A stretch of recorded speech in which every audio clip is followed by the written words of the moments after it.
Hey guys, Matt Science here, and today, well, it's actually been like 5 days, even though it's felt like weeks since I last recorded my last video.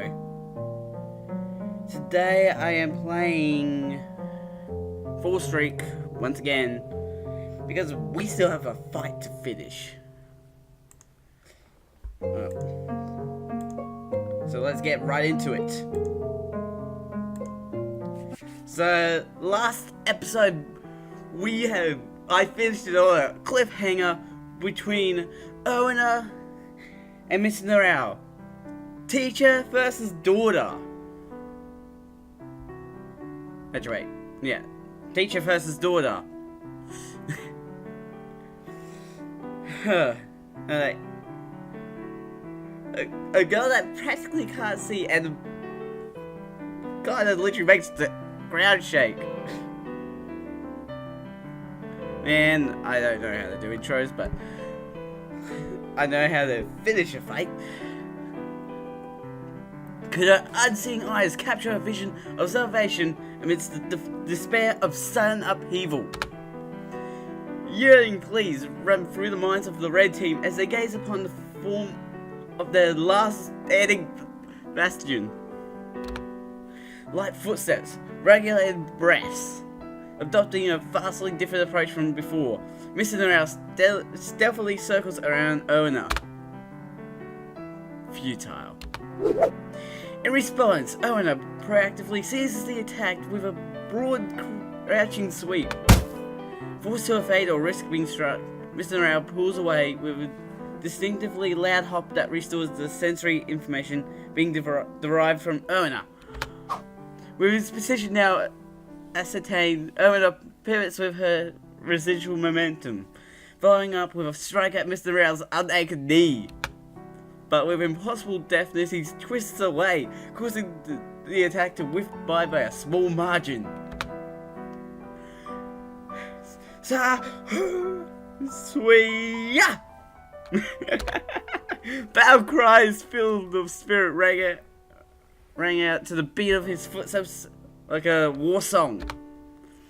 In what seems to be a last resort of producing disruptive sounds to throw Owen off, Mr. Norrell weaves a oblique pattern around Owen to strike her flank.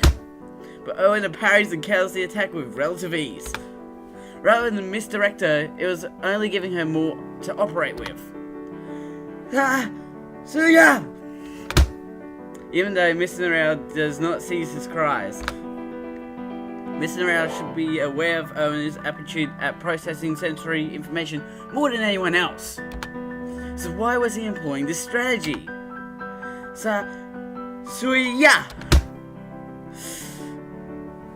Over and over again, Mr. Norrell continues to enact the same cycle despite its proven ineffectiveness. Then suddenly, Mr. Norrell abruptly changes his cadence, catching Owen in a moment of vulnerability. Realizing he slipped into her defenses, Owen tries to bring her rod to bear, but Mr. Norrell pinions it mid-stride and whirls powerfully, sending its slender form flying high into the sky. He had conditioned Owen into unconsciously following the rhythm he established, switching it up at the last moment for the punish. It's over! Committing his entire being, Mr. Norrell launches deep into what had been Owen's strictly controlled space. He wards off Owen's attempt to parry, reaches around and under her exposed back, and plants a decisive killing blow to her balloon. Up! Woo! All movement ceases as the deafening little burst resounds through the air. Not a single breath could be heard as we stared awestruck at the grand conclusion. It's my win. Mr. Norrell smiles thinly as he lowers the hand that had dealt the finishing blow. 3 steps ahead of you. Pop. What? With a shrill sound of air being pierced, Something descends from the sky and impales the ground behind Mr. Morale, rupturing his balloon in the process. What? The out of nowhere defeat! What? Is it a tie? No. Mr. Morale popped it first, which means he won. It was Owner's rod. When I knocked it away. Allow me to quote you, father. After your balloon is popped, you cannot rejoin the game until you return to your team base and acquire another balloon from your team's allotted stockpile. No! Since I launched my rod into the air before my balloon was popped, it counts as a valid kill. Since I was still in the game when the action was played. No! Where was a tie? No way! Simultaneous checkmate! Is that even possible? Tristan with the fainting! Again! The fainting Tristan strikes again! Even that feeble parry was just to move me into the proper position, wasn't it? Calculated. This means we both lose, father. Do you remember the rules you recounted to us? First off, a team will be counted as losing if all balloons worn and stored on its side are popped. A losing team must accept a punishment of inhaling helium until their voice becomes squeaky. Everyone has to do it. Everyone. Wow. Once that is done, the other team gets the exclusive right of dictating what must be voiced during that duration. No one won, though. Then what happens? The rules never say there can only be one loser. But it also doesn't say that no one has to speak if everyone loses. So it sort of renders out useless, doesn't it? Therefore, Eleanor extends her hand to point slightly offset at her father. Accept your punishment with the rest of us. We could do nothing but gawp in astonishment at the end result that Eleanor had brought about. That means both teams lose. But that also means both teams win in a way. Damn! I did not think of that. That is actually correct. Both teams technically win.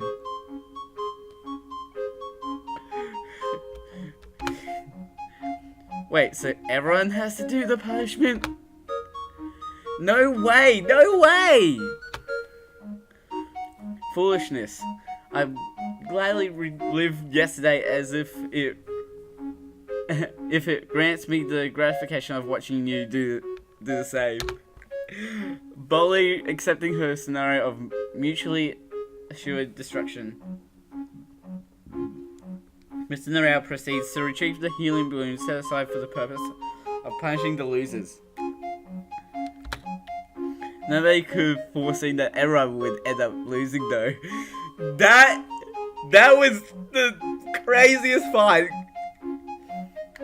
Like, forget, like, Avengers. That is the fight of the year for me right there. Are you ready, class? This is now a showdown of coming up with the juiciest things to make the other side say. What shall we make them sing? Roguish suggestions and raucous chatter was had. Man, my English. I need to brush up on my English because there's words I don't even know. But ultimately, eyes came to rest upon Triss as he imitates a chicken pecking at the ground. Oh, what about animal sounds? Hey, let's make them mimic chickens. Yes, cows too. I want to hear them bark. Look, Noah, you can do your favorite constipated cat noises. Why? Aye, there's the classic Noah head tilt. Remember, you put your heart into it, Noah.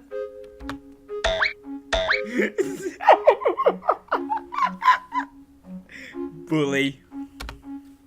Now then. Mr. Norrell turns back to owner after completing his distribution of the helium balloons. Prepare to recount the most shameful things conceived, child. You will be groveling on the ground when I'm done with you, father. Such familial love.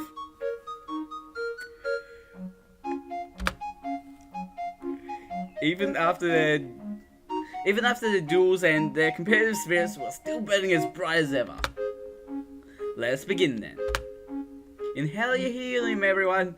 You shall recite everything the opposite team dictates to you for as long as your voice is affected. With unprecedented enthusiasm, everyone undoes the fastening on their balloon and inhales the gas with heaving gulps. And just like that, a festival of nonsensical noises began.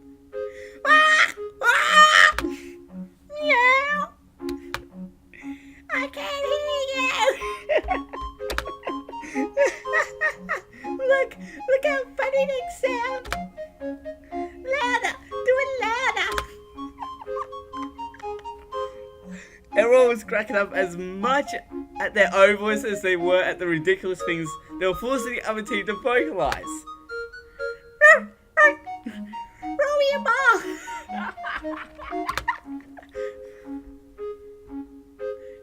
Me, I'm a cow! Man, I sound like I'm on helium. Man, that is horrible. In a twist of irony, the two teams start competing to see who can make the louder and more outlandish noises.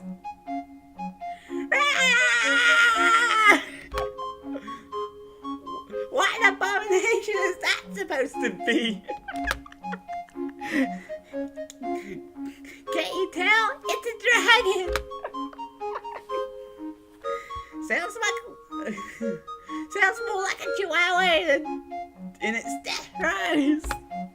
Oh, that's starting to hurt. It was tumultuous ruckus, complete with vice, laughing, cackling, and mirthful crying. Amidst it all, Trish seemed to be having the time of his life, enjoying everyone's insanity without having to participate himself. Oh, come on. Tristan doesn't have to do anything. Hey, not fair! Hey, that's not fair! Tris gets to hear everyone say humiliating things without doing anything himself. Indeed, it's not fair that he can't join in on our fun. His carousing comes to a glum and abrupt stop as he's smacked in the face by a harsh reality. Can we act out the animals that we're imitating as well? So Tris can join us. Lorena, you really want to get on all fours and start licking your butt that much?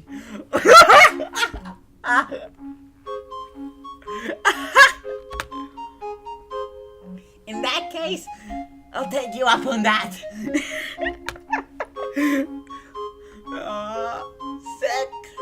So the middle image of Laura crawling up and whimpering an abusive owner was so real. I can practically see the tail between her legs. I'm literally spitting on the screen. Oh my gosh. Hey, that sounds fun, actually. Let's do it. The rest of the cast follow suit. Tris quickly finds his calling, wiping the floor with the best impressions anyone could manage. His reproduction of a crab in particular was disturbingly spot on. Yeah. Not creepy at all. Lorena, your sacrifice was not in vain. It ended bad this way, didn't it? A sense of calm fulfillment settles over me as I survey the two teams mingling and playing their hearts out with each other. A short ways off, Calio was imposing command after command on a tormented Lorena. You know, you can dictate the commands back at her, Lorena. Meanwhile, Triss was defending his position of best mech through four-legged horse races against several challenges. Amusingly though, no less seemed to be giving him a run for his money. Oh my god, I want to eat cavalry.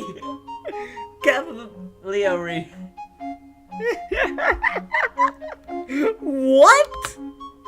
If it's pasta we're talking about, I think you mean cavatelli, no later.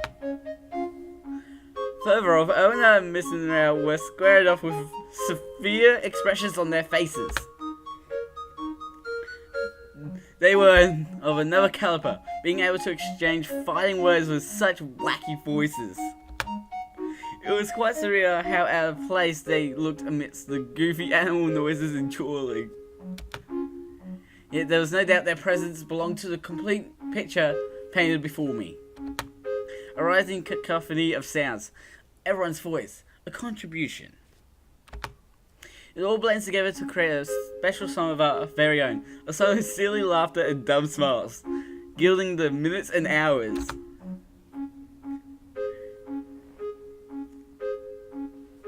A happy world when everyone wins isn't really possible, is it? I gaze up at the vivid blue sky with its big, meandering clouds. Oh my gosh. In that case, let's treasure this fleeting world where everyone happily loses together then. And ending like a transient dream, where everyone is given the gift of departing with wide smiles and stories to tell to those awaiting their return back home.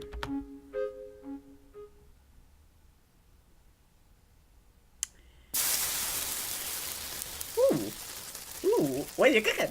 The peaceful sounds of cooking. Enveloped in the fading rays of sunset, I rest my head against the kitchen table. Though the enticing aroma tickled at my empty stomach, fatigue was also hitting me at full force. My breath slowed as my consciousness dwindles into comfortable darkness.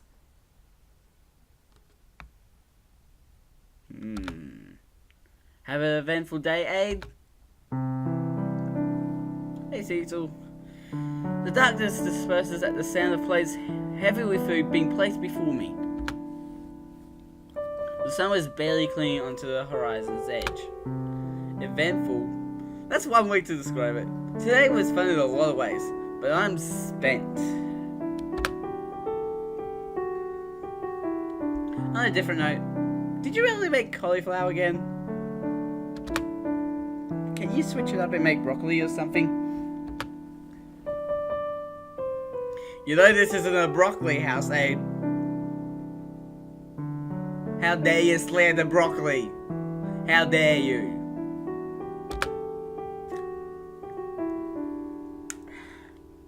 I gaze on dubiously as Papa shovels mounds of the puffy white veggie onto his plate.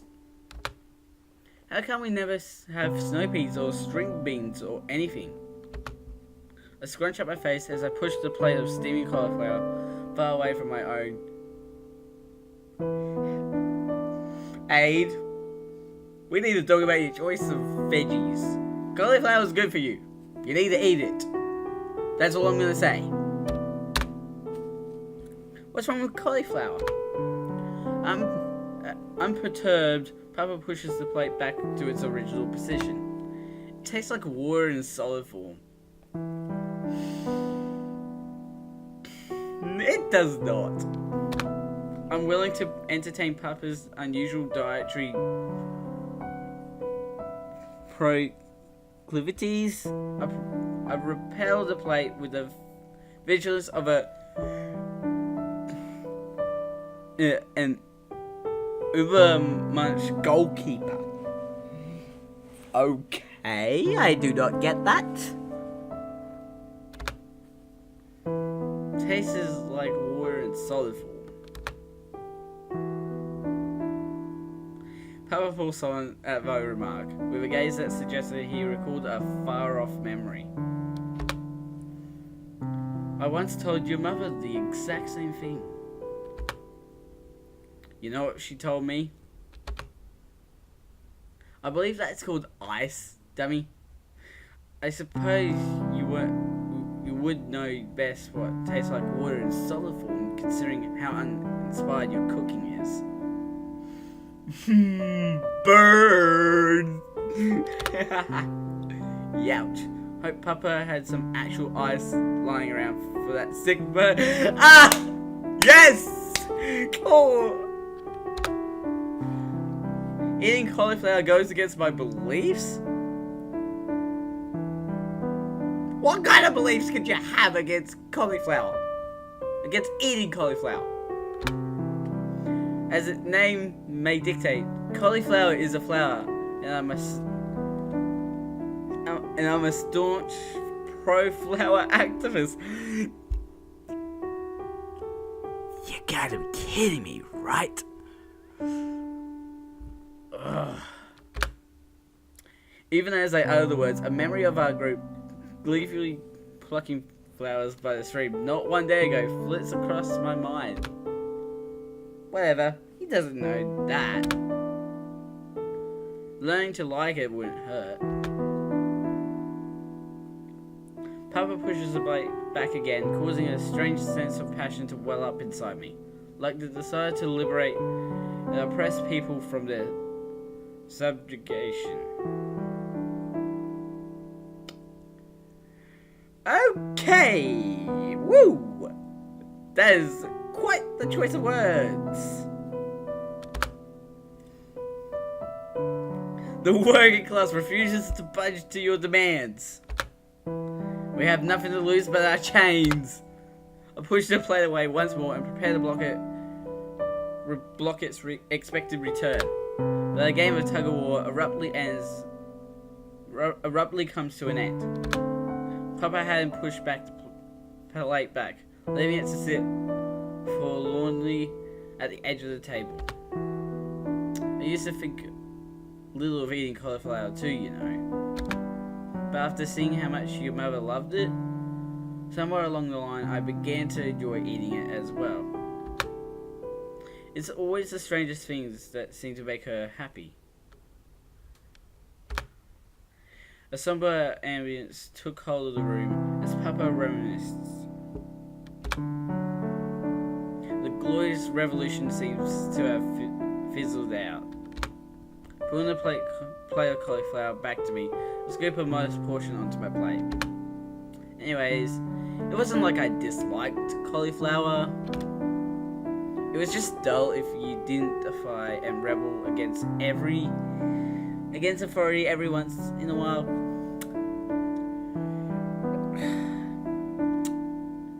I do have to agree, but also disagree. Because you just shouldn't rebel. Why did Mother like cauliflower though?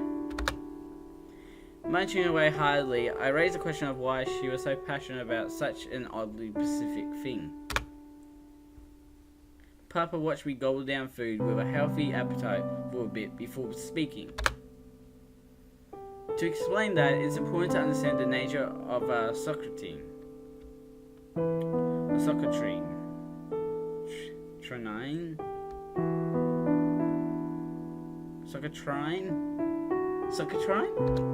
Socratrine, I might go with for now.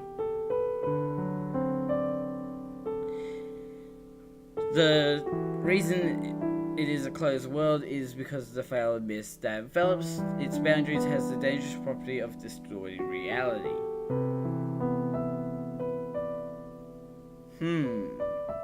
Distorting reality.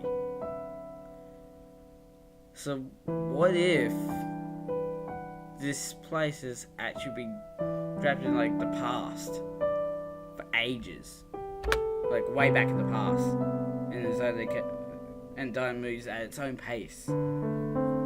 It causes you to lose your mind to madness, such that no matter how far you travel into it, in the end you always end up coming back the way you came.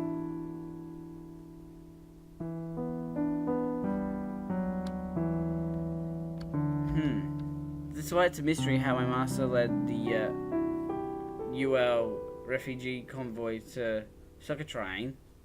Socotrine sounds better, even though it's the incorrect pronunciation, so I'm going to continue with Socotrine. Not that many people watch these videos anyway. Before that, there was only one way for us to learn about the lands beyond our own. Socotrine's main river, Everget. Papa nods. Your mother was an infinitely curious woman that was very fond of collecting the unknown land artifacts that flowed down Everget. Her eyes would always light up, in particular when we discovered UL tomes. The reason she loved cauliflower had to do with one of those writings. Far out. These headphones are annoying. I remember her words. Cauliflower has a deep history to it, carrying symbolism in a prominent UL region. It represents the mythical tale of a virgin mother and a huge white star that guided the people to a child's crib. Are we getting all religious up in this? This takes place on Earth. Like, because Virgin Mother, a huge white star that guided the people to a child's crib. If that crib was in a barn, we're talking Jesus here. Like, seriously. Your mother always seemed to be talking about things I could never make heads or tails of. Mustering a meager smile, Papa drops his gaze to the ground. Speaking about Mother, it clearly strained his heart. But I can't stop now. Why was she so obsessed with the unknown lands?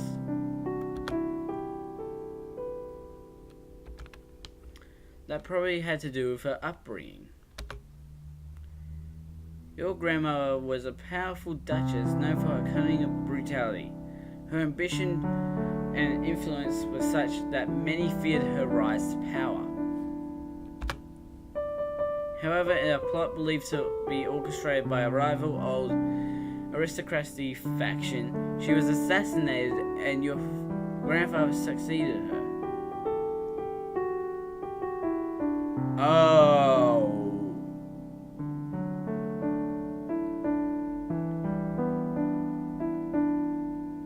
Her mother was assassinated. Oh, shoot.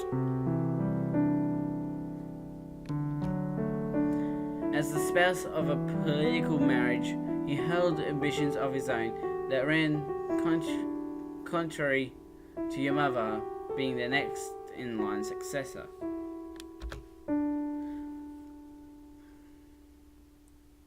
So he locked your mother away under the pretense of trauma and mental instability at your grandmother's death. Oh, it was the grandmother that was assassinated, and And the grandfather is just like, nah, it's all mine. You're not getting any of it. We're gonna call you a mental We're gonna make you a mental patient.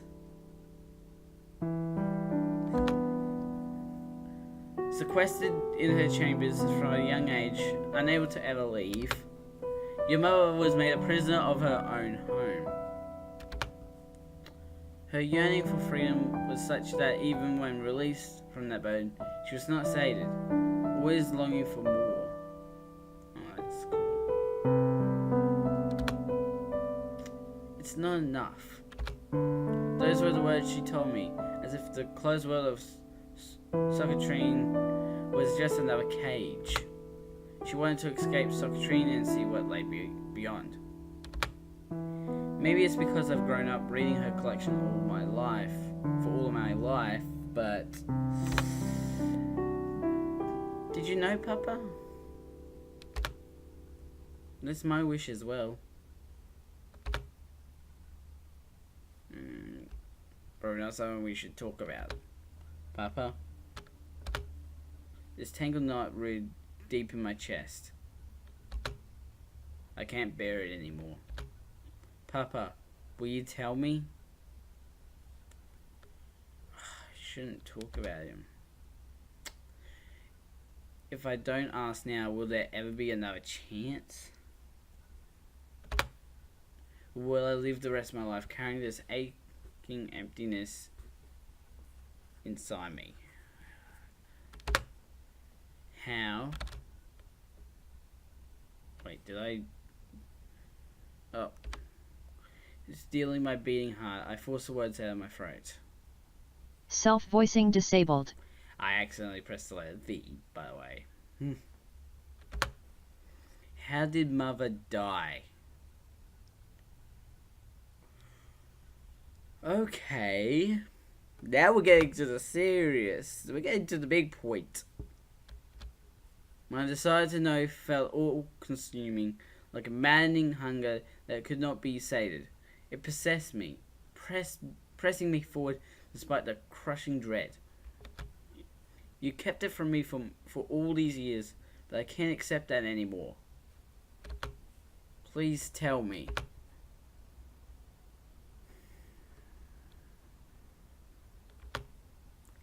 It felt like I was suspended in time, unable to advance, retreat, or even breathe. But even then, I don't back down. Tell me. Your mother was killed.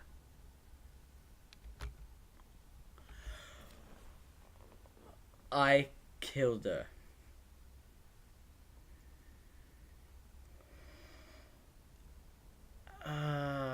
What the F? Like, WTF? Really? The words hang in the air, a heavy weight. I stare blankly at them. Blankly, I stare.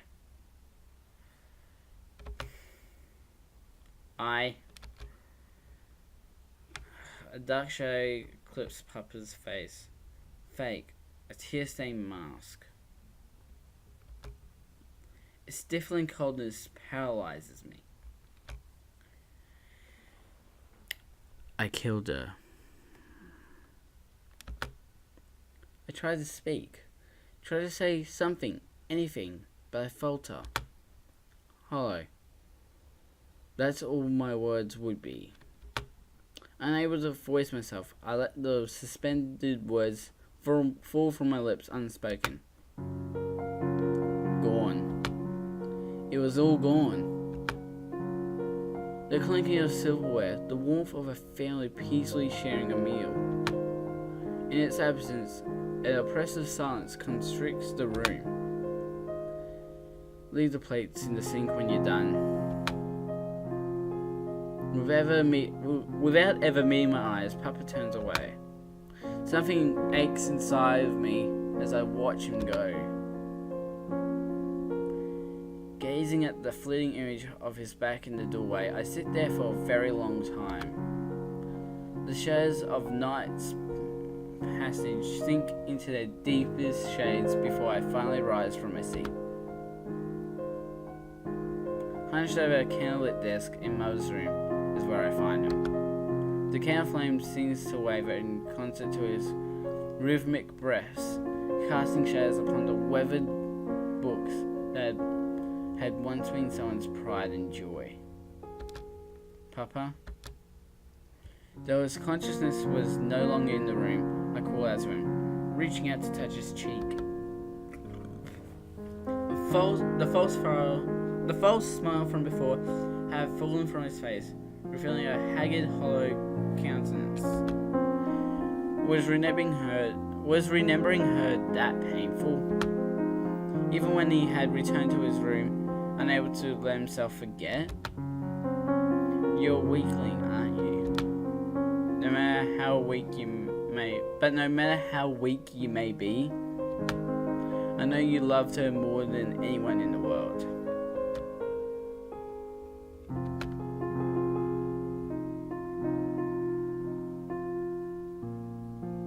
Pulling a chair up beside him, I rest my head on the desk and gaze at his sleeping visage. Distressed, defenseless, it looks so much like the troubled sleep of an anxious child. I want you to tell me more about her, but words do not reach him. He cannot answer, but I want him to listen. Her favourite foods, the little things that peeved her off, whether or not she was a morning person. My consciousness begins to flicker wearily as the day catches up with me. Even if it's little things like that, I want to know all about her. Why? Even though I was sitting right next to him, he felt so far away. Sarah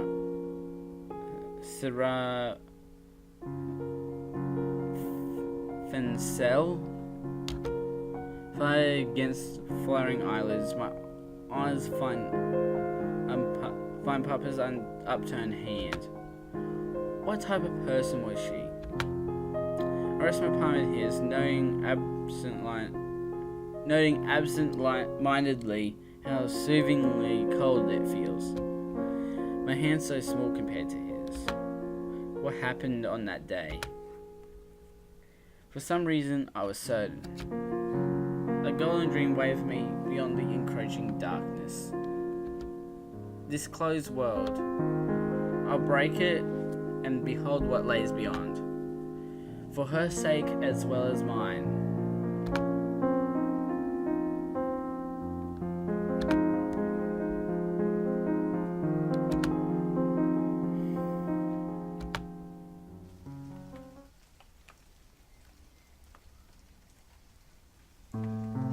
The sound of falling rain. Its rhythmic patters seep into my consciousness, coaxing my eyes open. My bedroom ceiling, however, something seemed off. The right side of the ceiling looked blurry and out of focus. Huh? When I bring my hand to my right eye, it comes away wet. Tears? Perplexed, I tried digging through my memories. Last night I fell asleep in Mother's room. Papa probably carried me to my room afterwards. I remember gripping by a strong conviction that I'd returned to the Golden Dream, but that couldn't be right. I always remembered what happened in the Golden Dream as clearly as my waking hours. But right now I couldn't recall a thing. A gap in my memories. Distraught, I twist and turn in my sheets, trying to reach the thick clouds swelling in my head. But in the end, I couldn't produce an inkling of insight into what happened. There's no point going around in circles anymore. Slipping out of bed, I wander over to the window and place my hand against the cold glass. The mellow atmosphere of a rainy day usually soothed me, but today it felt strangely oppressive. because it's setting a tone. As one that relished the feel of the rain's kiss on my face, it mystified me how much the light has unsettled me. The rain outside wasn't too heavy, but somehow it felt like Earth was drowning under the downpour. I should get going.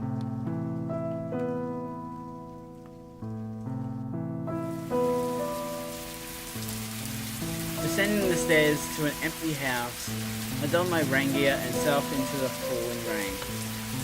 A little rain shouldn't be enough to deter us. We always met up to play on Saturday mornings. Today shouldn't be any different. The thought helped lighten my mood as I proceeded down the puddle-lined path. I want to see everyone's faces. Before long, the roof household fades into view, emerging from a curtain of mist. Something was wrong though. Standing before the cabin's dark outline under the falling rain was a solitary figure. A figure so still they seemed to blend into the very landscape. A knot of deep unease sinks to the bottom of my gut. It was Noletta. I'm blinking. I'm moving. She stood there. Noletta. Upon drawing closer, I find her clothes to be completely soaked through. How long has she been sitting here, utterly exposed to the elements? Noletta, it's me, Abe. 1 heartbeat. 2. Passes by breathlessly before my voice seems to reach her.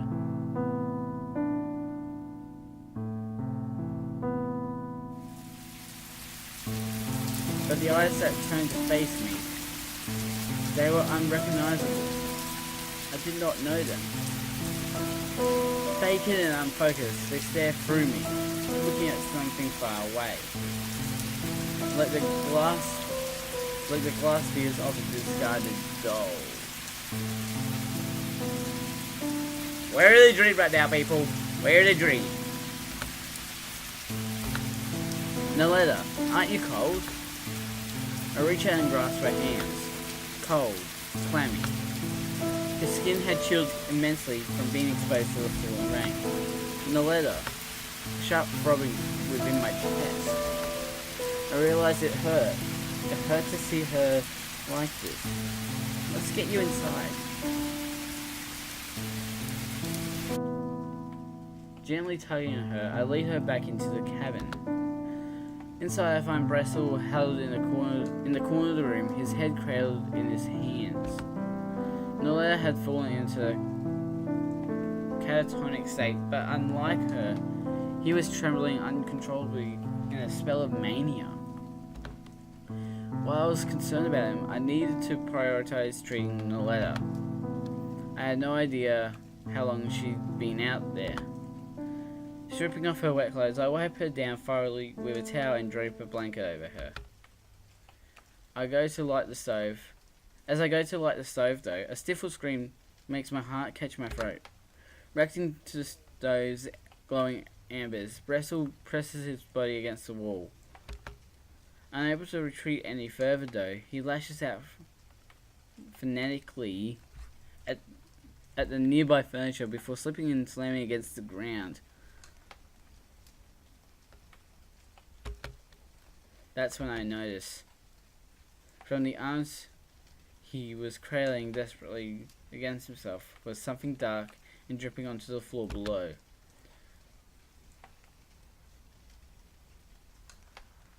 Illuminated under the stove's flickering light, his nails produce a wet squishing sound as they scrape out more of the dripping dark fluid.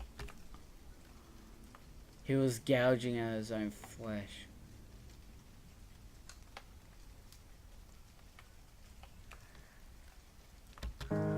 Stop, Bressel, you're hurting yourself. Unable to think of any way to restrain his hysterical self-mutilation, I grab at his wrist and desperately try to restrain him. My efforts only caused him to panic further though. Stars begin to swirl in my vision as I'm knocked to the ground with such force I momentarily black out. Undeterred, I get back up and try once more to hold him down. Unable to bridge a size difference, I'm blown away like a errant leaf. I have to stop him. He's already lost so much blood. Rising on shaking legs, I stumble forward again. But before I can reach out, my legs give and I crumple to the floor. Brestle! At that moment, something happens. A pale white hand extends from the darkness, wrapping around Brestle's head and covering his eyes. I'm here. Noletta! I'm here. Weakly, feebly, Brestle collapses to his knees. But Noletta does not let it go. I'm here. Where are you, Brestle? I'm here. I'm here too. Reaching down with her left hand, Noletta touches Brestle's trembling fist. As if cast with a spell, the shaking stops, and the two intertwined hands, his bloody clawed hand and her frigid porcelain hand. The darkness is nibbling at me again. It's biting me. It never stops biting. It's okay. I'm here.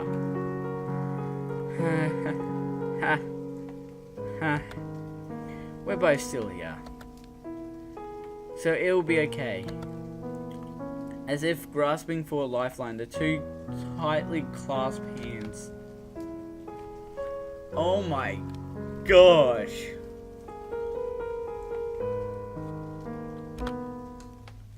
Perhaps because I hit my head too hard, it takes me a while for me to come back to my senses. Pull myself off the ground, I take the opportunity to douse the stove flame while Brestle's eyes are shielded. When I return to check on them, I find the two sprawled out, fingers still intertwined as they slumbered. With a sigh full of many different emotions, I crouch over Brestle with a first aid kit I had recovered from the kitchen. That's when I hear the sound of the cabin door opening. Oh, it's you, Mr. Demolure. It's as I feared. Looks like it was particularly nasty this time as well. Though his timing could have been a bit more ideal, I was relieved he was here. Could you give me a hand patching Brestle up? I'm having trouble here.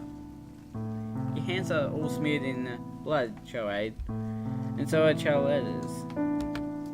Bleeding on young girls is a bad hobby, Brestle. Nah.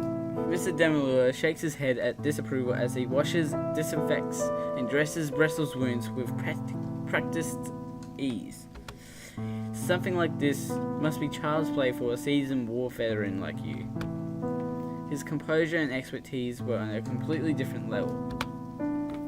I'm more impressed at how calm you are saying, Choade. I don't know if I'm calm. I think weary describes my current state better than anything else. In any case, Brestle should recover from his injuries without any lasting damage beyond some scar tissue.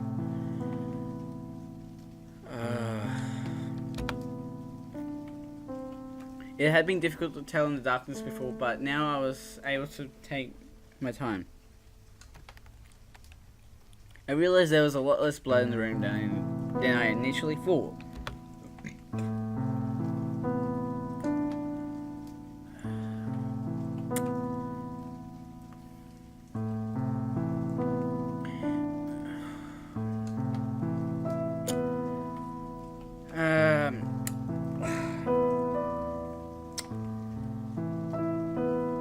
On that note, I think I might end the episode here.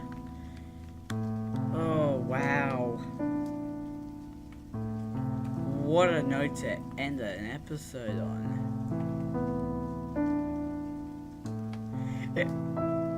This episode can be split into two parts. The happy fuzz of me trying to do a high-pitched voice, and the sad lows of finding out how Aid's mother died, and then this, which is just dark. Like, it's like, I'm trying to think, what is probably the darkest I've seen a game so far has been Lin. That's like the only other dark game I've played.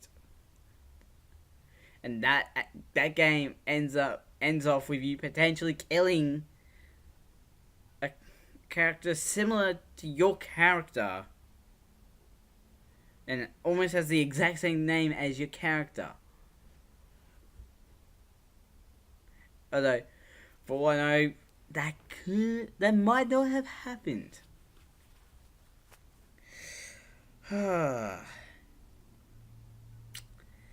Links to my YouTube page and my Twitter page will be down below, along with a link to Amino square in the middle. Don't forget to subscribe, hit the notification bell so you know when the next video comes out, and leave a like if you like the first half of the video, because the second half, woo, boy, that was ridiculous, absolutely ridiculous. I'm the Mad Scientist. Mad Scientist out. Don't go clawing away at your skin, people.